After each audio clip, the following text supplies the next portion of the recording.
Icy'umujene ufite imyaka 20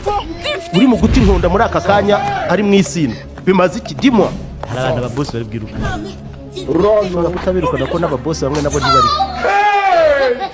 arajya kumusanga mukasanga ari kudidima ubuse bosi we hari ababosi ugira ngo ubungu harimo hari abambaye ibirinete by'urugomo kuko batari mu kubona wamwishinga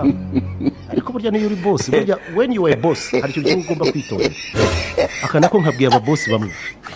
iyo uri boss you have to gushaka n'ibyerekezo y'agato ibi bintu ibice burundu nkuko yigisha abantu gucika ku kubandu kiza buriye vuga kwishyuza ubwiherero waturishije n'abakristo n'ibindi byose n'indi misanzu basaba Kiliziya Gatolika ibi bintu mu bice kuko ntimushobora kugira abakristo mutaze kuba ari bwiherero ibyo ni ibintu biri mandatory none RGB ni yinjiremo nukuvuga ngo umukristo udashobora kwishyura ubwiherero ntazaze gusenga ariko Regina Pakisi yubatswe mu misanzu y'abakristo ubwo bwiherero bwubatse mu misanzu y'abakristo none murimo murishyuza abantu ubwiherero ariko what's wrong with you none se ko nabonye ku ntebe za inyuma ku ntebe za hagiye hariho momo iki byose ayida bureka mbabwize kuri